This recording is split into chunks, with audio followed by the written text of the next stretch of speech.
Hello, everyone. Thank you for coming today. So I'm going to be talking about Glow incentives. And before we get into it, I'm going to give you a brief introduction on myself and on the Glow protocol so we can have a lot of context as we go into things. So I'm David Vorick, as Tom said. I've been in the crypto space since 2011. I mined my first Bitcoin at $1.50. I've been through like 5 or 6 bears, and nothing really phases me anymore. I'm also the founder of Siacoin. It's a decentralized storage project that launched in 2014. We took it up to a $3 billion market cap. And today I'm working on Glow, which is a climate project that has the goal of replacing all dirty energy all over the world with solar or some other form of renewable energy. So it's a climate project that rewards solar farms with tokens when they produce carbon credits. And today I'm going to talk about the incentive model and how we make that as efficient as possible. So at a previous DePIN day, I gave a talk on foundational DePIN. I think it's useful context, so I'm just going to review that super quick. Foundational DePIN is a strategy pioneered by actually Bitcoin. Obviously, it didn't have the name DePIN until much later, but where you create a big dumb pile of money. In Bitcoin's case, it's Bitcoin rewards, it's just Bitcoin tokens. And then you give that money out to infrastructure builders proportional to the amount of infrastructure that they build. And so in Bitcoin's case, it's the amount of hash rate that you produce determines how much money you get from the Bitcoin rewards pool. And so foundational DePIN is super successful at creating borderline absurd or like even outright absurd amounts of infrastructure. In Bitcoin's case, it created enough it uses enough electricity, more electricity than some developed prospering nations. And you've seen this repeated with Filecoin, with Helium, with HiveMapper, and several dozen times throughout crypto history. This strategy has been effective. And so Glow's thought was, if you can create borderline absurd or outright absurd amounts of infrastructure, why not throw it at solar panels? You get an output that climate-wise, lots of people are looking forward to. So Bitcoin is what I would call a single phase or a single stage foundational DePIN. It has a very simple model because Bitcoin hash rate is not useful for anything besides mining Bitcoin. It can't do AI. It can't, render video game graphics. And so if you don't have Bitcoin, your miners are completely valueless. And so the Bitcoin incentive system doesn't have to figure out what to do with the value that the hash rate produces because there is no value. And so you end up with this single stage protocol that has a big dumb pile of money, it rewards a bunch of hash rate, and that's the end of the story. In Glow, we work with solar farms, and the story is a little bit different and a little bit more complicated because solar farms, where Bitcoin miners have 0 sources of value or 0 outputs of value, solar farms have 2 outputs of value. One is electricity, and the other is carbon credits or climate impact. And so when you're designing an incentive system for a foundational DePIN that deals with both of these sources of value, you have to I guess you just have to create a different architecture for how the incentives move around. And so our goal today is to talk through an optimal protocol that will make use of both the sources of value and kind of route it all back into the ecosystem and create, hopefully, a successful protocol. So that's kind of the prep. We're going to go straight into the incentive design. And so we're really working with like 3 things in total.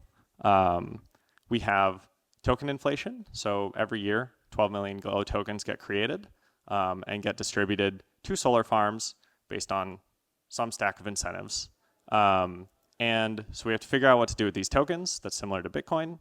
Then we have electricity value. We have to figure out what to do with that. We have climate impact. We have to figure out what to do with that. So Glow is a climate project. And as an OG in the space, I've seen a lot of projects blow up. I've seen a lot of projects have internal conflicts and internal politics and get into fights.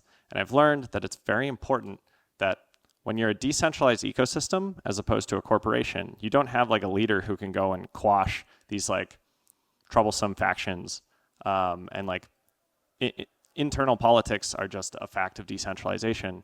So if you want to avoid that and you want to have your whole ecosystem aligned, it's really important that there's like one single objective and that every incentive in the ecosystem is orchestrated around that objective. And in Glow's case, the goal is to solve for climate. It's to replace all dirty energy with clean energy.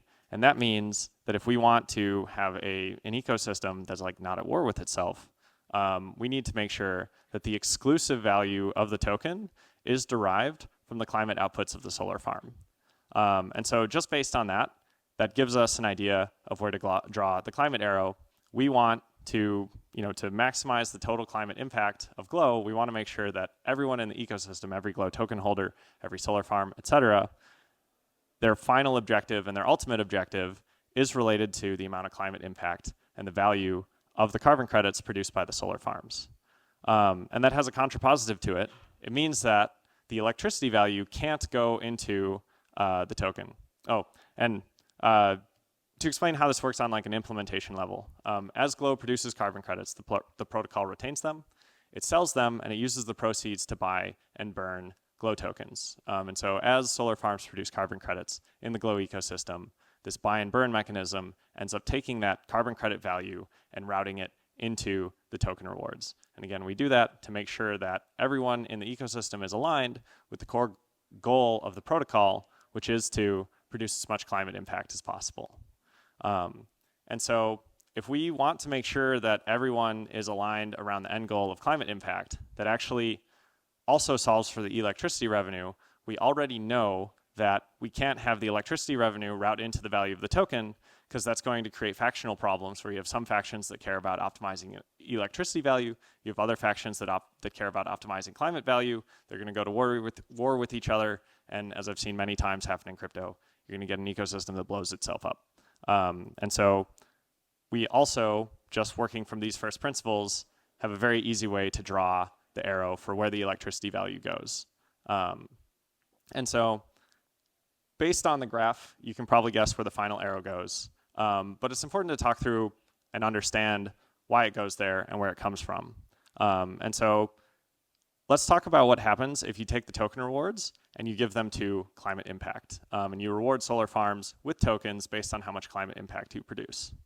What happens is you end up with a bunch of solar farm builders who don't care about the value of the electricity of the solar farms.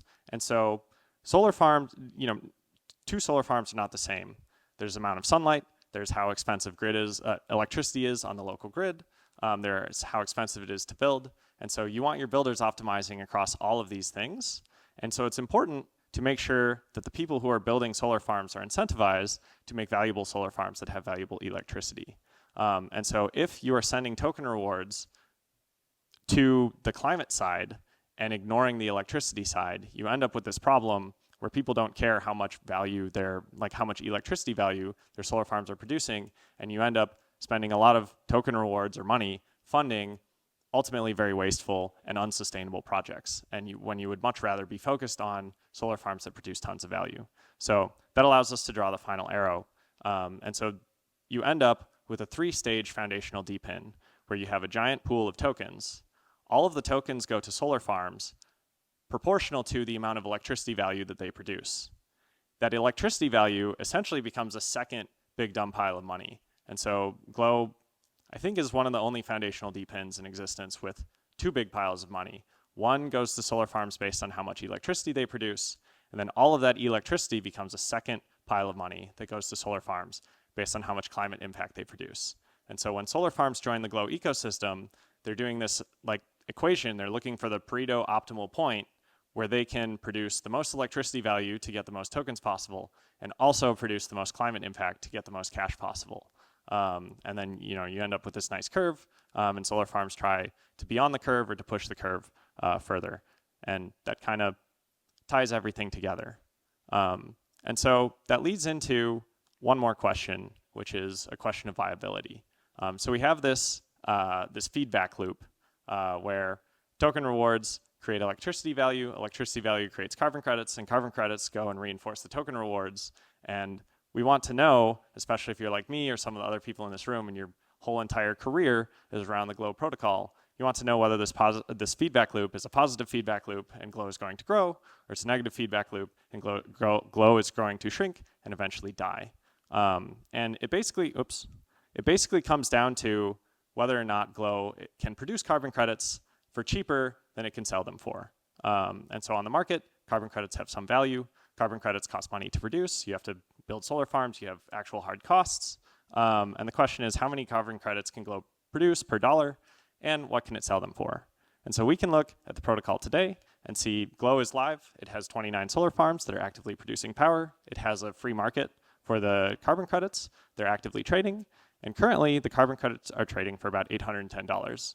And the solar farm data isn't public, and so it's not something that solar farms are required to disclose. So this is an estimate, but I estimate that it costs between $15 and $35 to produce a carbon credit on the protocol today. So at its current stage, Glow is a positive sum feedback loop. Every time we go around that circle, Glow is getting more valuable and it's growing. Give me 1 second. I'm running out of air.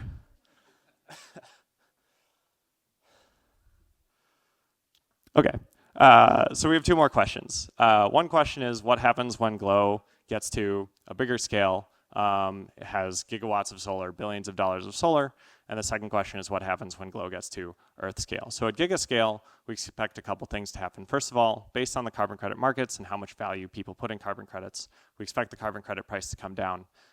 I believe, although it's tough to be certain, that the $800 price is largely a novelty price, and that as you scale up, the novelty will fade off a bit, and your price will come down closer to 200 bucks. But at the same time, as you scale up, you benefit from economies of scale, and especially when you're talking about billions or tens of billions of dollars of solar, you're not really hitting any barriers. You're kind of running up. You're on the steepest part of the S curve at that point, and so your carbon credit cost is going to be somewhere probably between $5 and $12. And so again, when Glow has gone from its novelty stage to its early growth stage, at least by my own estimations, it looks like it's going to maintain a positive feedback loop.